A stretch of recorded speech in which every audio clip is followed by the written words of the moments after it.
When the story first broke last night, the code word Plato was used by the emergency services, which relates to a terror-based marauding attack. It was later rescinded by the authorities. I'm joined by Nick Aldworth, former UK counter-terrorism coordinator and Detective Chief Superintendent from the Met.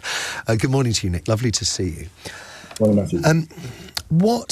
What's your take on what, and the details are scant still, but what is your take on what you've heard thus far about the incident on the railway? Well, sadly, it has all the hallmarks of being a terrorist attack. And the idea of calling Operation Plato initially would probably be broadly supportive of that. The fact that Plato was rescinded just means that it's either been confirmed that it's not, or that it's contained. And it sounds to me that this incident was contained quite quickly and it didn't spread out from within the train.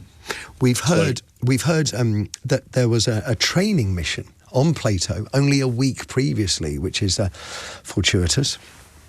Yeah, so British Transport Police are incredibly well led by a woman called the Chief Constable Lucy Dorsey, who was actually my boss in counter-terrorism. So she's a woman who really knows her beans around this subject, and these were threats that we were talking about, many years ago. The simple reality is, and I think you alluded to it just now in your last conversation, Matthew, that there are thousands of rail movements every day, and on those thousands of movements there are 4s, 5s, 10s of carriages.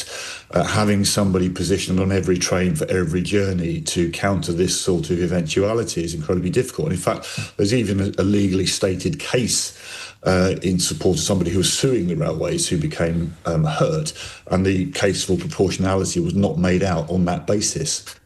Where are you on, and there seems to be, it's by no means overwhelming, but there's quite a lot of support for the idea of arches and bag scanners, security arches and bag scanners like we see in airports for our railways. I mean, again, I can see the practicality. Doing it nationwide is almost impossible. Maybe on major intercity routes, it's something worth considering. I think it's really interesting that we do live in a world where we are hopefully paying a bit more attention to security. But security should always be bounded by practicality.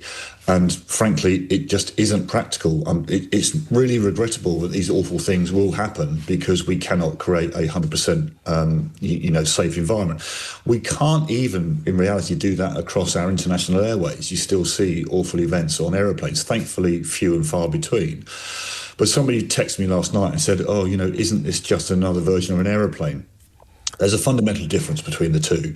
An aeroplane can't just stop and somebody come on board and deal with it. Clearly, a train can. And I think the train operating companies will be working hard this morning to make sure that their policies and procedures are aligned to what is practical in these sorts of things happening on the trains.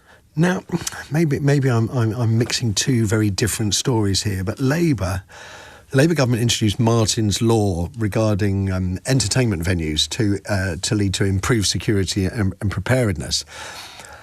Is that something that we could perhaps, a similar kind of caveat, could we place that onto our railways and that look at the rail providers to actually step up and improve their security and preparedness for just these kind of attacks?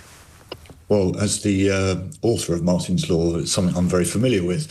And I would have loved Martin's Law to be far more encapsulating than it actually is. But the justification for it not being extended to the railways is that there are statutory requirements for British Transport Police and Department for Transport to keep the railways safe. And they do that in a number of ways, which I won't disclose in this interview. But even that is not all-encompassing. Parts of the railway network are covered by Martin's Law, and it will be the places such as major terminus, which aren't covered by the statutory requirements that are, applied to a train. But look, we can always do more, but there are limits to what that more can be. And I think for us, striking that sensible balance is the most important thing. You may recall back in, I think it was 2015, unfortunately, those years were a blur of awfulness. But back in 2015, a jihadi got on board a TGV train in France. That's right. With an assault rifle. And it was only through the bravery of 3 members of the public that didn't turn into something similarly catastrophic. So we've known about these threats for a little while. We do have a sense of how to deal with them. But how to deal with them, as I say, is very much a proportionate approach of using the right resources when they're available at the right time. We've got another sub-discussion going on that's sort of broken up this hour primarily about self-defence. A very mixed bag of messages, but at the heart of it are calls from some listeners that maybe we should be considering allowing members of the public to carry things like pepper sprays, potentially personal tasers. The reason being that one of the witnesses on the train described that the passengers were desperately looking around for something to use as a weapon, and the only thing they could find was a bottle of whiskey, which don't sound like much under the circumstances. Now, obviously, we know that if you were to allow people to carry personal, self-defence weapons, that they could be abused. So I just wonder what your guidance might be on that. Well, I think we have some way to go in the UK before we are quite at the right point of balance. One of the programmes going on at the moment is a thing called the Integrated Policing and Private Security Programme, which was led by my own boss, Paul Evans from Carlisle Support Services.